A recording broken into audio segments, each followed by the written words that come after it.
Hurrit the Earth, your Q's at here. 3 views. Muscle Wolf. March 31st, 1994, 2:11 and 3 seconds AM. Hi all. I'm one of the primary designers behind the upcoming PC adventure game Inherit the Earth and one of the principal partners in the Dreamers Guild Incorporated, the company which designed and created it. With the release of it only weeks, possibly days, away, I thought I'd start a thread here to answer questions you might have about it, or for you to post your views on it, once you get a chance to play it, or for you to tell us what you'd like to see in sequels, or to give playing hints, once it's out, or let us know if you'd like to have something to do with the future of the IT world. I'd be happy to answer questions on any IT-related topic. If there are many questions, I'll summarize them with answers and repost them here periodically. We're really excited about being the creators of the first truly furry game we know of. Star Fox notwithstanding, is that a furry game? I don't think so. I'm very interested in hearing your feedback. Muscle Wolf. Question: are all the furries actually within the game as basically animal-like as the ones in your advertising? All without even facial expressions, just animals standing upright in clothes? Not that I'm all that particular about it, just wondering. I saw the preview at CF5, and as a purchaser of many computer games, I was highly impressed. Your sound and graphics were fluid, and the basic method of interaction was very good. As well, the packaging was excellent, very eye-catching. I would say that this game will get a lot of non-furry customers who are intrigued by the cover art alone. As to the story itself, again very interesting. The background, taken from a primitive shaman's view of ancient history, and showing today's modern humans doing genetic research and using jumbo jets from that viewpoint, was super.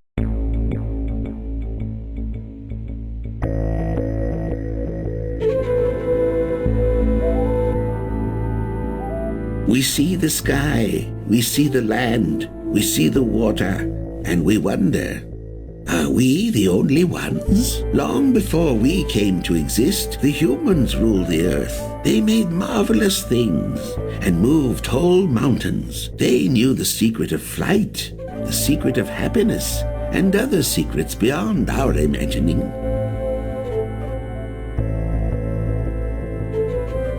The humans also knew the secret of life, and they used it to give us the 4 great gifts: thinking minds, feeling hearts, speaking mouths, and reaching hands. We are their children. They taught us how to use our hands and how to speak. They showed us the joy of using our minds. They loved us, and when we were ready, they surely would have given us the secret of happiness.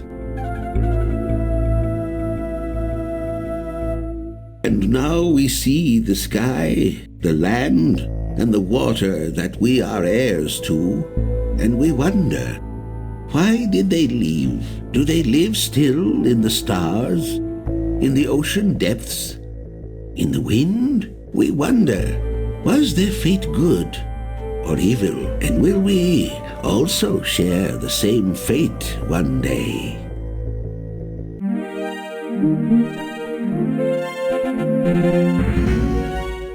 Herb. I'm going to buy it just based on that opener alone. If the rest of the story is written as well, it's going to be quite a treat. Is it going to be available on anything besides MS-DOS boxes? Like, say, my Amiga 1200 once it gets in. Or Macs. There's a lot of furries out there who don't use MS-DOS machines. As far as it will probably show up on MS-DOS first. Conversions may follow, probable Mac first. As for Amigas and other systems, Atari etc., don't hold your breath for a conversion. As it depends on market share held by a given computer system in the US. Will this game be available for the Atari Jaguar? Probably not. It is likely that it will be made available for the Sega CD-ROM, however. And perhaps tell about how the game works, what sorts of things people get to do in it, that sort of thing. It shares some of its interface in common with the King's Quest and Lucasfilm Adventures, but uses a unique mix of both side view and isometric view playfields which provide more visual variety. The story centers around a morph fox named Riv, who is accused of stealing an ancient human artifact, and is forced to go looking for the real thief. Sent to accompany him are the warriors a boar, an Ea, an elk.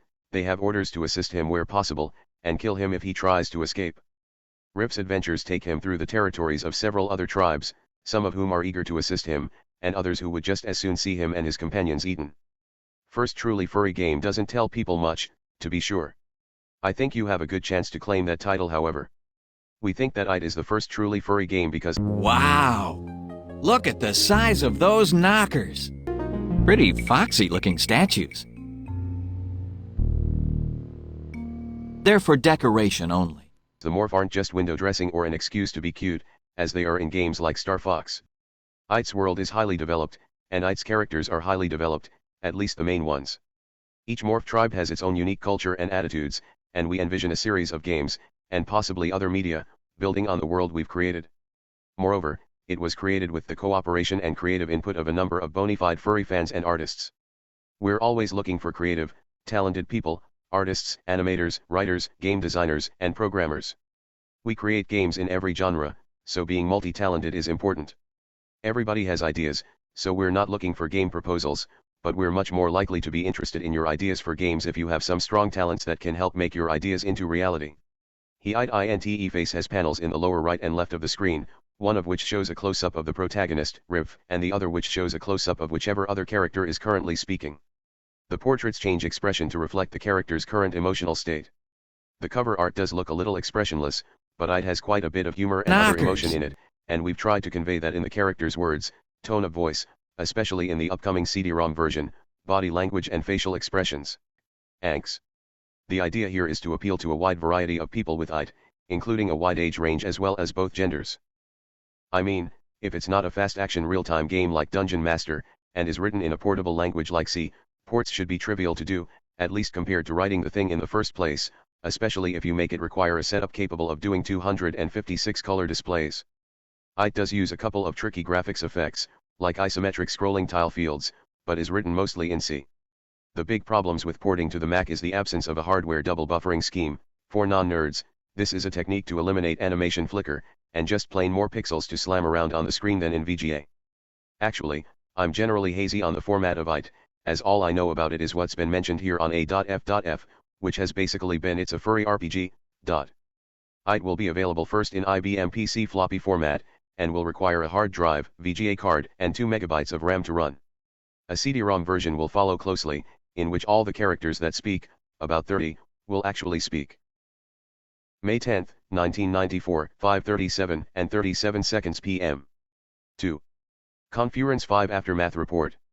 Our exponential growth continued unabated, as more than 600 furry fan and curious folk converged on the Airporter Garden Hotel for a weekend of fun, fur, and frolic. Once again this year our special charity was the Deal Whitley Scholarship Fund at the Ducret School of the Arts. Our special thanks go out to the artists, dealers, dancers, entertainers, and fans who contributed materials and time toward this special effort in memory of a good friend to all us furries. Our room of selling stuff once again grew in size, and once again was filled to capacity. This year's selection of wares included not only art, comics, books, fanzines, mementos, trinkets, and costuming supplies, but even housed a standing display on the development of Inherit the Earth, a fascinating new all-furry computer game. Thanks go out to all who sold and all who bought. Ferret art. What can I say?